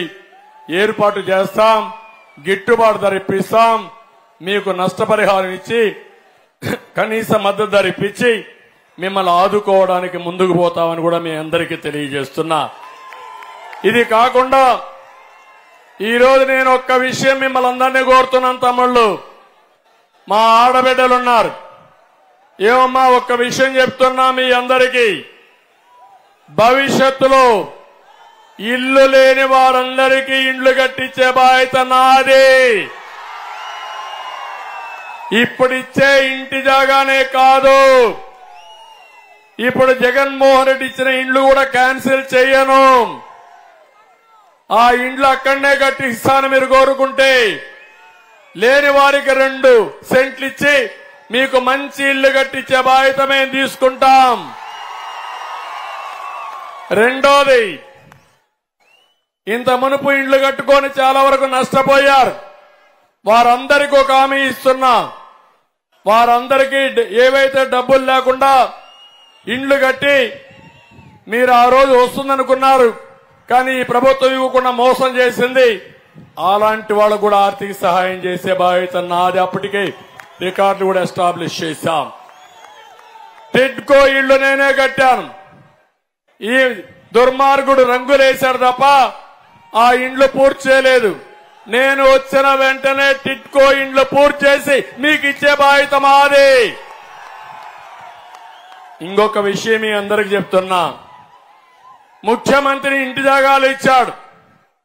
ఎక్కడిచ్చారు? ఊరి పక్కన ఇచ్చాడా? ఎక్కడిచ్చాడు? ఇళ్ల జాగా ఎక్కడో దూరంగా ఇచ్చాడా లేదా? ఊరి బయట వాగుల్లో, వంకల్లో, శ్మశానంలో, అవునా కాదా? అక్కడ భూమి ఇచ్చాడు. ఇప్పుడు అంటాడు ఆ భూమి ఒక్కొక్కటి 15 లక్షలు చేస్తా ఉందంట. చేస్తా ఉందమ్మా 15 లక్షల రూపాయలని. మామూలుగా ఆవరేజ్ మీరు తీసుకుంటే ఒక 15,000 20,000 చేస్తుంది. 15,000 చేసేదానికి రోడ్లు వేసారా? రోడ్లు నేను కట్టింది బిల్డింగులు, జగన్మోహన్ రెడ్డి కట్టింది అగ్గిపెట్లు. ఆ ఇంట్లోకి పోతే నిలబడుకుంటే పడుకుంటే కాళ్ళు పడుకోగలుగుతారా? 6 అడుగులుందా? అలాంటి ఇల్లు కట్టి చెప్పుల పాలైపోయారా లేదా మీరు? కేంద్రం 1,50,000 ఇచ్చింది. 30,000 నరేగా డబ్బులు ఇచ్చాడు. దానికంటే ఒక్క పైసా ఎక్కువ ఇచ్చాడా అని మిమ్మల్ని అడుగుతున్నా. ఇచ్చాడా? 1,80,000 కంటే పైన ఇచ్చాడా మీ ఇంటికి? ఎవరికైనా ఇచ్చాడా అని అడుగుతున్నా. దాన్నిచ్చి ఈ రోజు ఈ ముఖ్యమంత్రి చెప్పేది 15 లక్షలు ఇచ్చాడంట మీకు ఒక ఇల్లు. చేస్తుందా తల్లి అని అడుగుతున్నా ఎవరైనా సరే. ఇంకొక పక్క ఈ రోజు మీరు చూస్తా ఉంటే ఇవన్నీ చూసినప్పుడు నాకు అనిపిస్తుంది అన్ని కూడా అబద్దాలు చెప్పడంలో దిట్ట. ఈయనకు PhD ఇవ్వచ్చు. ఈ రోజు నేను ఒక్క విషయం మీ అందరికీ చెప్తున్నా. నేను బటన్ నొక్కానంటాడు. నువ్వు బటన్ నొక్కావు, నువ్వు బొక్కిందెంత అని అడుగుతున్నా. నొక్కిందెంత, బొక్కిందెంత సమాధానం చెప్పమని నేను అడుగుతున్నా. ఈ పలాసలో నేను అతన్ని విమర్శించడం కాదు. మీ ఇంట్లో మీరున్నారు, ఆడబిడ్డలున్నారు, అదే మరి మా తమ్ముళ్ళున్నారు. కుటుంబం అంతా ఒక్కసారి ఆలోచించండి. నేను ఇచ్చానంటున్నాడు. ఏంటి నువ్వు ఇచ్చేది? మా డబ్బులే. అది కూడా బాధ లేదు. అబద్దాలు కూడా చెప్పే పరిస్థితికి వచ్చాడు. నేను ఒకటే, నీకెంత ఇచ్చాడు, ఎంత దుబ్బేశాడో ఒక్కసారి ప్రతి ఒక్కరూ బేరీ చేసుకోవాల్సిన అవసరం ఉంది. నేను అడుగుతున్న ఒక ఉదాహరణ. 2 మార్గాలున్నాయి. మీ మీద డబ్బులు దొబ్బేయడం ఒకటి ఉంది, మీకు ఇచ్చింది ఒకటి ఉంది. దొబ్బేసిన దాన్ని ఒక లెక్క కడదాం, ఇచ్చిన దాన్ని ఒక లెక్క కడదాం. ఈ 2 కూడా బేరీ చేద్దాం. మీకు గాని ఇచ్చుంటే నేను ఒప్పుకుంటా. అతను దొబ్బేసుంటే అప్పుడు మీరందరూ అతనికి శిక్ష చేయాలి. సిద్ధంగా ఉన్నారా అని అడుగుతున్నా. దానికి ఎక్సర్సైజ్ ఏంటంటే, అతను దొబ్బేశాడంటే 1 లీటరు రక్తం, 1 లీటర్ ఒక రక్తం 1,00,000 రూపాయలు. అంటే 1 లీటర్ రక్తం ఈక్వల్ టు 1,00,000 రూపాయలు. మీకు ఇచ్చిన డబ్బులుంటే ఒక పువ్వు అంటే 1,00,000 రూపాయలు. ఈ 2 లెక్కేయండి. మీకు ఇచ్చిందెంత, దొబ్బేసిందెంత, ఈ 2 లెక్కేసుకుని అప్పుడు వస్తే ఎవరొచ్చినా నువ్వేమిచ్చమ్మా, ఆడబిడ్డలున్నారు. నేను ఎప్పుడు చెప్పేవాడిని, ఎవరు ఎన్ని చెప్పినా బెస్ట్ ఫైనాన్స్ మినిస్టర్స్, భారతదేశానికి ఫైనాన్స్ మినిస్టర్ నిర్మలా సీతారామన్ కంటే తెలివైన వాళ్ళు మా ఆడబిడ్డలు. మగవాళ్ళు డబ్బులిస్తే మీరు సంపాదించే డబ్బులు చూస్తే ఎంత పిల్లల చదువుకు పెట్టాలి, నిత్యావసర వస్తువులు ఎంత పెట్టాలి, కరెంటు ఛార్జీలు ఎంత కట్టాలి, బడ్జెట్ తయారు చేసి అవసరమైతే మిగల పెడతామా, లేకపోతే అప్పు చేస్తామా? మొత్తం వడ్డీ కరెక్ట్ గా లెక్కేసేది మా ఆడబిడ్డలు. అవునా కాదా తల్లి? ఇప్పుడు మీరు లెక్కేయాలి. మీ ఇంట్లో మగవాళ్ళను కూర్చొని పెట్టాలి. మొత్తం మీ ఇంట్లో నేను చెప్పిన లెక్కలన్నీ వేయండి. మొట్టమొదటిది మందు. ఏం తమ్ముళ్ళు మందు బాబులు ఉన్నారు ఇక్కడ? ఉన్నారా లేదా? ఏమమ్మా మీ ఇంట్లో ఉంటే తాగేవాళ్ళు ఉంటే లెక్కేయండి.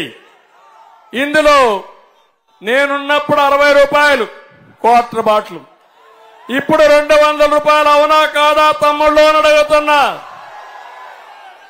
అది కూడా నాసిరకం. అది తాగితే అనారోగ్యం, మళ్ళా హాస్పిటల్ ఖర్చులు అవుతాయి. లెక్కేసి ఒక రోజుకు 140 రూపాయలు చొప్పున నెలకు సంవత్సరానికి ఎంత అవుతుందో మీరు లెక్కేయండి. 5 ఏళ్లలో మీకు ఎంత భారం పడింది లెక్కేయండి. 140 30 రోజులు 12 నెలలు 5 సంవత్సరాలు. నేను లెక్కేస్తే మీకు బొక్క ఇతను దొబ్బేసేది 2,50,000 రూపాయలు. అవసరమైతే మీరు కాగితం మీద పెట్టండి. కాగితం మీద పెట్టి 2,50,000 అంటే 2.5 లీటర్లు బ్లడ్ మీ దగ్గర నుంచి సాగేస్తున్నాడు జలగన్న. రెండోది మీ ఇంటి కరెంటు బిల్లు. అప్పటికి ఇప్పటికి తేడా. నేనున్నప్పుడు కరెంటు బిల్లు ఎంత తమ్ముళ్ళు? 200 వస్తే ఇప్పుడెంత? 600, 700, 1000. ఆవరేజ్న 500 తీసుకోండి. 500 తీసుకుంటే 500 ఇంటూ 12 ఇంటూ 5 లెక్కేసుకుంటే ఇది వాడకం బట్టి 30,000 నుంచి ఇంకా పైకి వెళ్ళిపోతుంది. ఇది బాధుడే బాధుడు. 50,000 వేసుకుంటే 1/2 లీటర్ మీ రక్తం తాగేసాడు జలగా. జగనన్న అవునా కాదా అని అడుగుతున్నా మిమ్మల్ని. అది అయిన తర్వాత పెట్రోల్ డీజిల్ బాధుడే బాధుడు.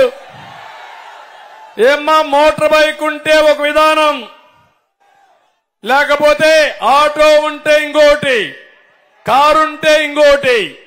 దీన్ని బట్టి చూస్తే 70 రూపాయలు పెట్రోల్ ఒకప్పుడు. ఇప్పుడెంత? 110. దుబ్బేసేదంతా 40. 40 ఇంటూ 30 ఇంటూ 12 ఇంటూ 5 లెక్కేసారా తమ్ముళ్ళు? ఇంట్లో కూర్చొని కాగితం మీద పెట్టండి. 30 రూపాయలు 30,000 అయితే 0.3 లీటర్స్ మీ యొక్క రక్తాన్ని జలగన్న తాగేశాడు.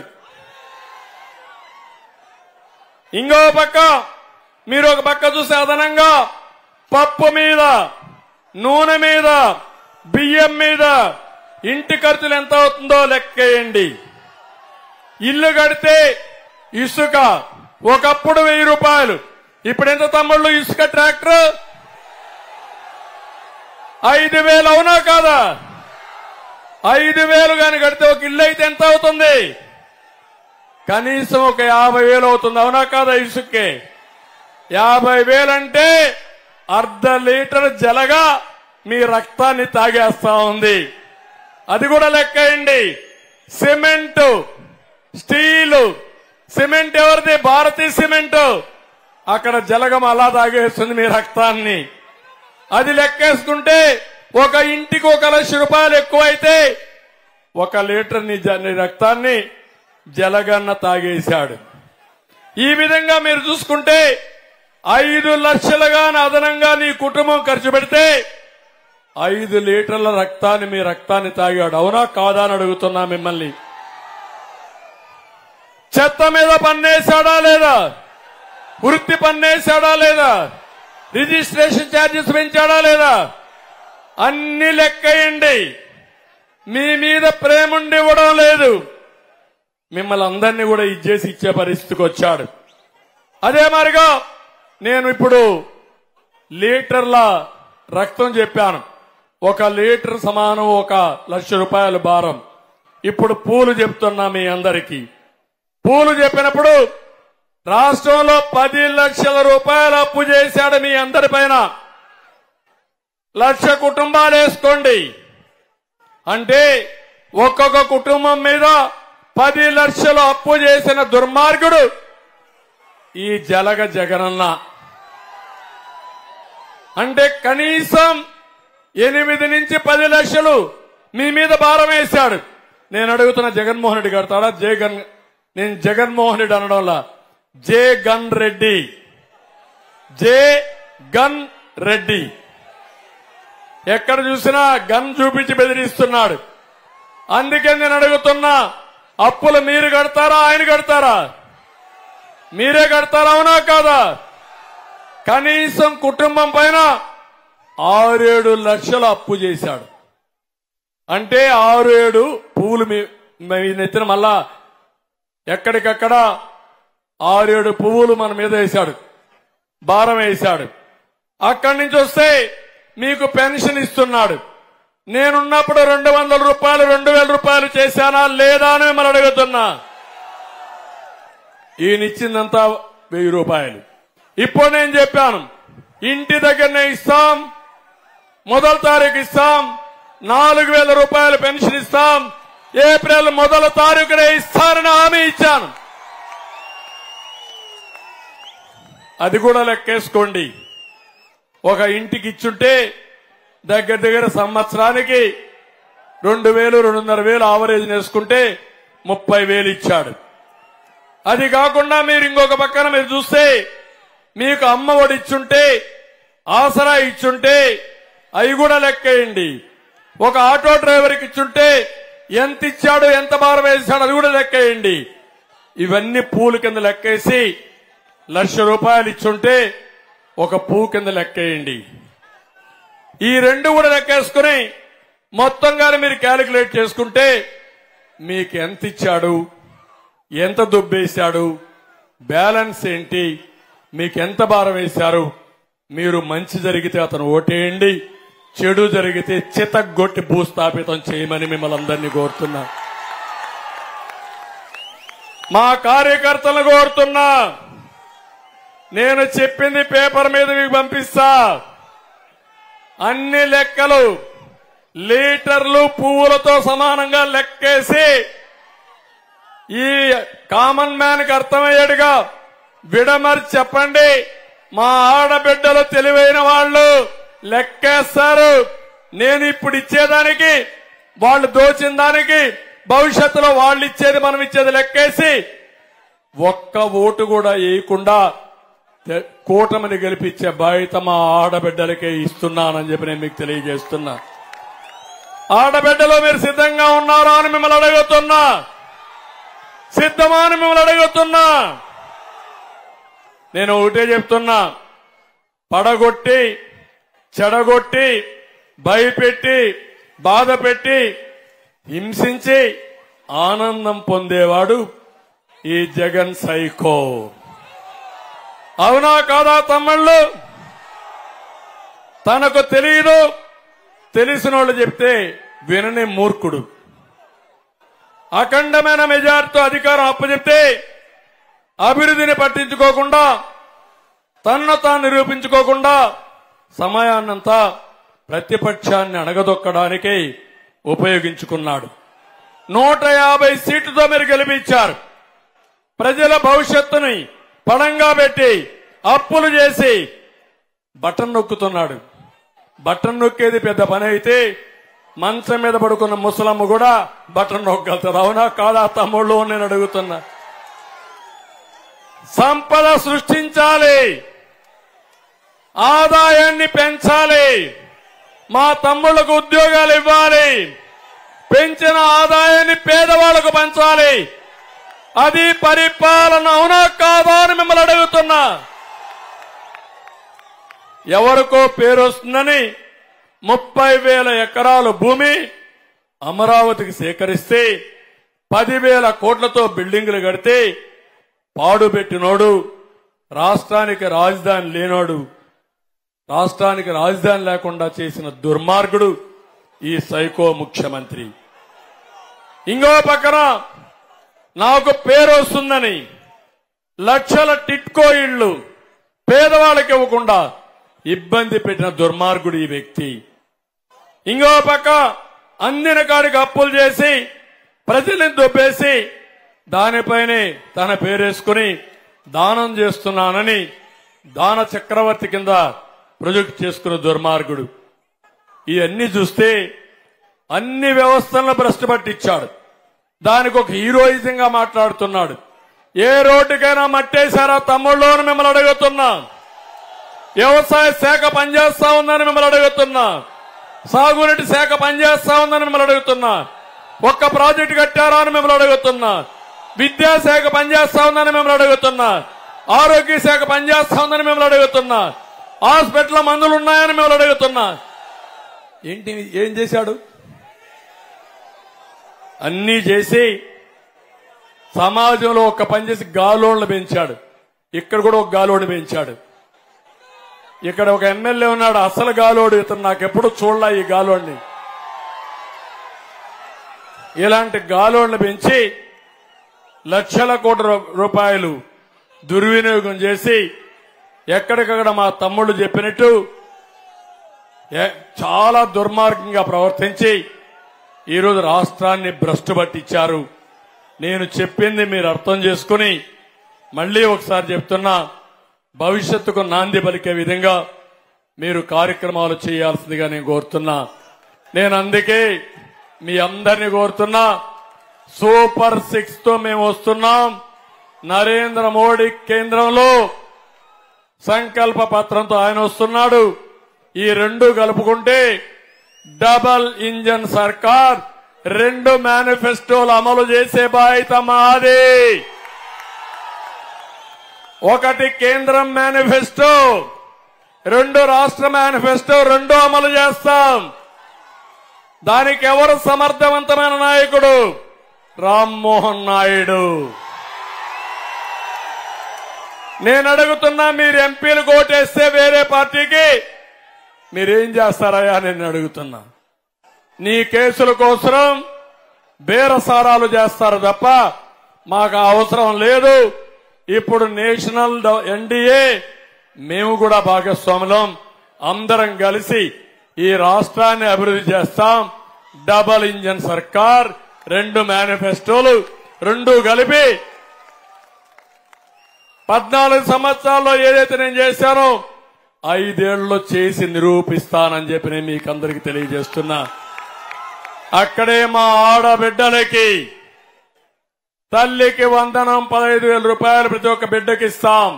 ఎంతమంది ఉంటే అంతమందికి ఇస్తాం. నెలకు 1,500 రూపాయలు ఆడబిడ్డ నిధి ఇస్తాం. 3 గ్యాస్ సిలిండర్లు ఇస్తాం. ఉచిత ప్రయాణ సౌకర్యం ఏర్పాటు చేస్తాం. మళ్లీ హామీ ఇస్తున్నా, జగన్మోహన్ రెడ్డి మారిగా 10 రూపాయలు ఇచ్చి 100 రూపాయలు లాగేయడం కాదు. నేను చేసే పని కష్టపడి సంపద సృష్టించి ఆదాయాన్ని పెంచి ఆ ఆదాయం పేదవాళ్లకు పంచడానికి నిరంతరం పనిచేస్తాను. నేనిచ్చే 20 రూపాయలు 2,000 చేస్తా, 2 లక్షలు చేపిస్తా. మా ఆడబిడ్డల్ని లక్షాధికారులు చేసే బాధ్యత మాదని మీ అందరికీ తెలియజేస్తున్నా. కేంద్రం కూడా ఆడబిడ్డల్ని లక్షాధికారులు చేసే కార్యక్రమం తీసుకున్నారు. అది కూడా చేస్తామని చెప్పి నేను మీకు తెలియజేస్తున్నా. బీసీలకు 50 సంవత్సరాలకి ఏదైతే పెన్షన్ ఇస్తాం, అందరి బీసీలకి 1,50,000 కోట్ల రూపాయల 5 ఏళ్లలో ఖర్చు పెడతాం. సంవత్సరానికి 30,000 పెడతాం. ఆదరణ కింద 1,000 కోట్లు సంవత్సరానికి పెట్టి 5 ఏళ్లలో 5,000 కోట్లు ఖర్చు పెడతాం. ఇది కాకుండా కొత్తగా ఇప్పుడే ఇక్కడ చెప్పారు, ఒక విషయం చెప్పారు, మొత్తం భూ కబ్జాలన్నీ ఇష్ట ప్రకారం జరిగిపోయినాయని. భూ కబ్జాలు జరుగుతున్నాయా లేదా తమ్ముళ్ళు? ఇక్కడ ఇప్పుడే ఇట్లుంటే కొత్తగా ఒక యాక్ట్ తెచ్చాడు, భూ పరిరక్షణ చట్టం. అది వస్తే మీ భూమి మీ పేరుతో ఉండదు. జగన్మోహన్ రెడ్డి దగ్గర రికార్డులు ఉంటాయి. 90 రోజుల్లో నీ భూమి నీ పేరుతో ఉందో లేదో తెలుసుకోకపోతే తమ్ముడు తినదు. తెలుసుకోకపోతే ఆ భూమి ఇంక నీది కాదు. మళ్ళా కోర్టులు కూడా పోయే పని లేదు. జిల్లాకు ఒక కోర్టు ఉంటుంది. వీళ్ళందరూ చాలా భయంకరంగా కొత్త చట్టాన్ని తీసుకొచ్చారు. రైతుల భూములకి రక్షణ లేని పరిస్థితి తీసుకొచ్చారు. 10-1 ఉండదు, అడంగాలు ఉండదు, ఏ రికార్డు ఉండవు. వాడు రాసిందే లెక్క. జగన్మోహన్ రెడ్డి మీ తలరాత రాసే పరిస్థితి వస్తున్నాడు. ఇది వస్తే ఇంకా మీకు ఇంకెవరు ఈ రాష్ట్రంలో ఉండలేం. మన భూములు మన కాదు. ప్రత్యర్థుల్ని ఇంకేం చేస్తారో నాకే తెలియదు. మామూలు వాళ్ళు కూడా మనం బానిసలుగా బతికే పరిస్థితి వస్తుంది. ఇది చాలా ప్రమాదమైన యాక్టు. నేను ఒకటే చెప్తున్నా, నేను వస్తానే ఈ భూ పరిరక్షణ చట్టాన్ని అబాలిష్ చేసి మీ ఆస్తులు కాపాడే బాధ్యత మాది. ఇక్కడ జరిగిన భూ కబ్జాలన్నీ తిరగదోడతా అన్ని కూడా మళ్ళా తిరిగి ఎవరైతే భూములు కొట్టేశారో ఒరిజినల్ ఓనర్స్ కి అప్పచెప్పే బాధ్యత మేము తీసుకుంటామని మీ అందరికీ హామీ ఇస్తున్నా. ఇక్కడ ఒకసారి చూస్తే విశాఖపట్నంలో జగన్ రిషికొండను బోడిగుండు కొట్టేస్తే ఇక్కడ అప్పల్ రాజు వెమిలి కొండ, సూది కొండ, నల్ల బొడ్డూరు కొండలను తవ్వేశాడా లేదా? అడవిలో ఉండే వెలుగుబంట్లు ఊర్లోకి వస్తున్నాయి ఇప్పుడు. అవునా కాదా? అవునైతే జైలుపైకి ఎత్తండి. ఇంకా ఇలాంటి దుర్మార్గుడు మీరు క్షమిస్తామంటారు? అడవుల్లో అడవి జంతువులు ఉండాలి, ఊర్లో మనుషులుండాలి. అడవుల జోలికి మనం పోతే అడవి జంతువులు ఊర్లోకి వస్తాయి. అందుకే ఇలాంటి అప్పల్ రాజు లాంటి వాడిని అడవికి పంపిస్తే శాశ్వతంగా అడవిలో ఉంటే మనకు సేఫ్టీ ఉంటుంది. తమ్ముళ్ళు, ఈ విషయం మీరు గుర్తుపెట్టుకోండి. ఇంకో పక్క 217 జీవో ద్వారా మత్స్యకారులు పట్టగొడితే మంత్రి మాట్లాడలా. ఇంకో పక్క 2014-19లో మత్స్యకారుల సంక్షేమం కోసం 778 కోట్లు ఖర్చు పెట్టాం. మత్స్యకారుల కోసం 70-90% సబ్సిడీతో వలలు, పడవలు, ఐస్ బాక్సులు, మొబెడ్లు, ఆటోలు, వ్యాన్లు ఇవన్నీ కూడా ఇప్పించిన ఘనత తెలుగుదేశం పార్టీదని చెప్పి కూడా నేను మీకు తెలియజేస్తున్నా. ఇది కాకుండా అనేక విధాలుగా మత్స్యకారులు ఆదుకున్నాం. మళ్లీ ఒకటే చెప్తున్నా, మత్స్యకారులకు పూర్వ వైభవం వచ్చేట్టుగా ఆ కార్యక్రమాలు చేపడతామని చెప్పి కూడా నేను మీకు తెలియజేసుకుంటున్నాను. ఇంకొక పక్కన ఈరోజు ఈ పనులు చేస్తూనే ఈ నియోజకవర్గానికి వచ్చినప్పుడు మహేంద్ర తనయ ఆఫ్ షోర్ ప్రాజెక్ట్ పూర్తి చేసే బాధ్యత మాది. 480 కోట్లు కేటాయించాం, పక్కన పెట్టారు, మళ్ళా చేస్తాం. వంశధార బాహుదా అనుసంధానాన్ని పూర్తి చేసి నీటి సమస్య పరిష్కారం చేస్తాం. నా లెక్క ప్రకారం ఈ ప్రాజెక్టు పూర్తయితే కిడ్నీ సమస్య కూడా కొంతవరకు పరిష్కారం అవుతుంది నా ఆలోచన. ఈ రెండు కూడా ఇంటర్లింక్ ఉన్నాయో లేదు కూడా రీసెర్చ్ చేయాల్సిన అవసరం ఉంది. ఎప్పుడైతే నీళ్లు కిందికి వెళ్తున్నాయో ఫ్లోరైడ్ కంటెంట్ పెరిగిపోయి అక్కడి నుంచి ఆ నీళ్లు తాగినప్పుడు సమస్యలు కూడా వస్తాయనేది ఒక ఆలోచన ఉంది. నేను ఆ రోజు ఆలోచించాను, తప్పకుండా అలాంటి సమస్య పరిష్కారం కావాలంటే నీళ్లు రావాలి. అదే సమయంలో ప్రతి ఒక్క ఇంటికి కూడా ప్రొటెక్టెడ్ వాటర్ స్కీమ్ ద్వారా నీళ్లు వస్తే కొంతవరకు ఉపయోగపడుతుంది. ఆ తర్వాత మీరు తినే తిండి కూడా ఏదైతే తింటామో ఇక్కడ పంటలు వస్తాయో దానిపైన కూడా రీసెర్చ్ చేయడం. అల్టిమేట్ గా నేను ఒకటే ఆలోచిస్తున్నా, కిడ్నీ సమస్యలు లేకుండా ఉద్యానవనాన్ని ఏ విధంగా కాపాడాలో కాపాడే బాధ్యత తీసుకుంటామని చెప్పి నేను మీకు తెలియజేస్తున్నా. వంశధార కాలువలకు సిమెంట్ లైనింగ్ వేయాలి, అది కూడా చేపిస్తాం. పలాస ఆర్ఓబి పనులు పూర్తి చేసి ట్రాఫిక్ ఇబ్బందులు లేకుండా చేయాల్సిన అవసరం ఉంది, ఇది కూడా చేస్తాం. శ్రీకాకుళానికి ఐటీడీ ఏర్పాట్ల పైన మీరందరూ అడుగుతున్నారు. ఐటీడీఏ పెట్టే బాధ్యత మేము తీసుకుంటాం, తప్పకుండా పెడతాం. ఇదే కాకుండా ఇంకో పక్క పలాసలో ఉన్న రైతు బజార్ ప్రభుత్వం మూసేసింది, కొన్ని దిక్కల తాకట్టు పెట్టేసింది. నేను ఒకటే చెప్తున్నా, మళ్ళా ఈ రైతు బజార్లో పెట్టింది నేనే పెట్టాను, ఇప్పుడు కాదు, సమైక్య ఆంధ్రప్రదేశ్ లో. రైతు బజార్ ఉద్దేశం కూడా రైతు పండించిన పంటలు నేరుగా రైతు బజారు తీసుకొచ్చి నేరుగా అమ్ముకునే సౌకర్యం ఏర్పాటు చేశాం. ఈ ఊరిలో పండిన పంట సర్ప్లస్ ఉంటే అది కూడా ప్రొక్యూర్ చేసి రాష్ట్రంలో ఉండే అన్ని రైతు బజార్లు అమ్మాలనేది ప్రధానమైన ఉద్దేశం చేశాం. ఇప్పుడు అది కూడా మానేశారు. మళ్ళా ఏం చేయాలో చేస్తామని చెప్పి కూడా నేను మీకు తెలియజేస్తున్నా. ఏదైతే kidney research and development centre ఇది రావాల్సిన అవసరం ఉంది. డెఫినెట్ గా పెట్టి దీని మీద పరిశోధన చేసి ఏదైతే కిడ్నీ సమస్యలు ఉన్నాయో దీనికి శాశ్వత పరిష్కార మార్గం కూడా చూస్తాం. Defence academy, skill development centre, ISI ఆసుపత్రి, అదే మరి కేంద్రీయ విశ్వవిద్యాలయం ఏదైతే ఇప్పుడే రామ్మోహన్ రెడ్డి చెప్పాడో అది కూడా చేస్తాం. 1950 టిట్కో ఇళ్లున్నాయి, వస్తానే చేసే బాధ్యత మాదని మీ అందరికీ తెలియజేస్తున్నా. ఇవన్నీ చేసి మళ్లీ పలాసకు పూర్వ వైభవం తీసుకొచ్చే బాధ్యత మాది. నేను ఇప్పుడు అడుగుతున్నా మిమ్మల్ని అందరినీ, శిరీషాని గెలిపిస్తారా లేదా అని మిమ్మల్ని అడుగుతున్నా. ఎక్కడికక్కడ డాన్స్ చేసే డాన్స్ మాస్టర్లు మనకొద్దు, డ్రామా యాక్టర్లు మనకొద్దు. ప్రజలకు నిజాయితీగా పనిచేసే వ్యక్తులు కావాలి. తమ్ముళ్ళు నన్ను కూడా విమర్శిస్తాడు. అంటే నేను 14 సంవత్సరాలు ముఖ్యమంత్రి ఉంటే ఈ రోజు రేపు ఉందని కూడా ఆలోచించకుండా అక్కడ సైకో చెప్పాడు, ఈ సైకో ఎగరతాడు. ఎగరతావు నాకు తెలుసు. నేను అనుకుంటే ఒక్క నిమిషం నీ తోక కట్ చేయడానికి. ఒళ్ళు దగ్గర పెట్టుకో, తమాషా ఆడద్దు. రాజకీయాలంటే ప్రజలకు సేవ చేయడం గాని నోరు బారేసుకోవడం కాదు.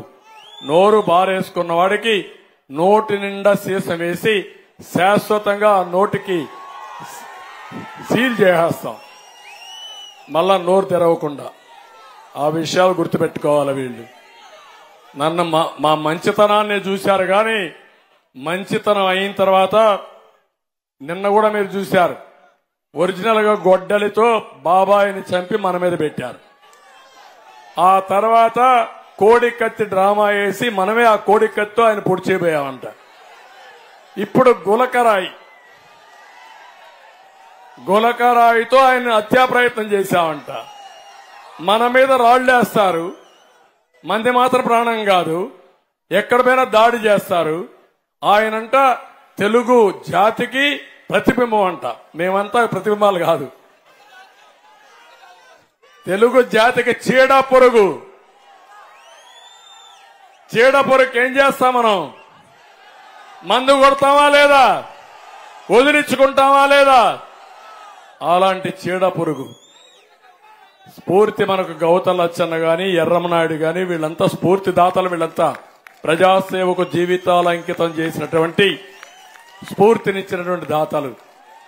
ఇప్పుడు వీళ్ళంటి వాళ్ళు చూసి ఈ రోజు కూడా మాట్లాడుతున్నా. నేను అడిగాను, ఒక మాట అడుగుతున్నా మీ తమ్ముళ్ళు, అది డ్రామా కాదు, ఓకే, నేను కూడా ఒప్పుకున్నా. రాయో ఏదో వచ్చింది, పడ్డది, ఉండాలి కదా, నా వస్తువు ఉండాలి కదా. ఇప్పుడు మీరు ఒక రాయి వేశారు, ఇక్కడ పడుతుంది, వచ్చి పడాలి కదా. ఇక్కడ పడకపోతే ఆడికైనా పోయి పడాలి కదా. వస్తానే కొట్టేసి మాయమైపోతుందా? ఏం తమ్ముడు మాయమైపోతున్నానని అడుగుతున్నా మిమ్మల్ని అందరినీ. ఒకప్పుడు ఉండేవాళ్ళు, కనికట్టు కట్టేవాళ్ళు, మన ఊరికి వచ్చేవాళ్ళు. జ్ఞాపకం ఉందా? పాత రోజుల్లో ఎవరికైనా పెద్దోళ్ళు ఉంటారు, జ్ఞాపకం ఉందా? వచ్చేవాళ్ళు ఇక్కడ డ్రామా వేసి మరి అందరూ వచ్చి కూర్చున్నాక చూసావు కదా అని చూస్తూనే ఉంటాం. అయినాక ఏం చేసేవాళ్ళు, కోడి ఇది గుడ్డు ఉంది చూసావంటాడు. కనపడకపోయినా ఒప్పుకుంటాం, చూసామంటాం, తలకాయ వస్తాం. చూసిన తర్వాత చూడు గుడ్డు ఇప్పుడంతా పిల్లని పెడుతుంది అంటాడు, పిల్లని పెట్టేసింది అంటాడు. మళ్ళా మనం చూసా కానీ ఎవరు మాట్లాడాం. ఎగరతా ఉందంటాడు, అక్కడ పోతాం చూడమంటాడు, చూస్తాం కనపడదు, అది కణికట్టు. మ్యాజిక్. ఇప్పుడు లేటెస్ట్ స్టేజ్ లో మ్యాజిక్. ఇప్పుడు జగన్మోహన్ రెడ్డి వచ్చాడంట, కరెంట్ ఆఫ్ అయిపోయిందంట. కరెంట్ ఆఫ్ అయిపోతే దానికి కూడా నేను బాధ్యుడంట. ఎవడి ప్రభుత్వమే? నీదే నాదే ప్రభుత్వం. నీ ప్రభుత్వంలో నన్ను తిట్టావు, నా ప్రభుత్వంలో నన్నే తిట్టావు, నీ ప్రభుత్వంలో కూడా నన్ను తిడతావా నువ్వు? ఓకే, కరెంట్ ఆఫ్ అయింది, ఎందుకు తగలబడ్డావు కారు మీద, బస్సు మీద? ఏం చేస్తున్నారు పోలీసులు? తీసుకుపోవాలి కదా లోపలికి. నువ్వు ఒక విఐపీ కదా, ఒక ముఖ్యమంత్రి కదా, సెక్యూరిటీ సమస్య ఉంది కదా, లోపల తీసుకుపోవాలా లేదా తమ్ముళ్ళు? తీసుకుపోవాలా లేదా? తీసుకుపోరు.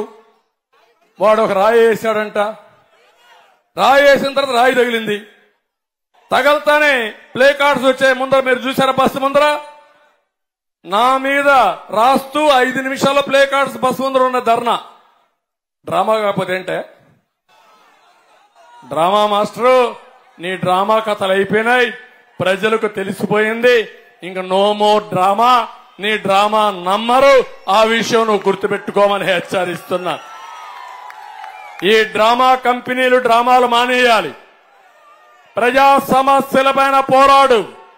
నేనన్నాను ఈరోజు, నువ్వు ఎంత ఇచ్చావో ఎంత బొక్కావో లెక్క ఏమన్నాను, లెక్క తీస్తాను. దానికి సమాధానం చెప్పమంటే ఎప్పుడో 5 ఏళ్లకు ముందు చేశావు, మీ తాతయ్య మారి చేశాడు, మీ ముత్తాతయ్య మారి చేసి ఎవడికి కావాలవి? అయిపోయింది.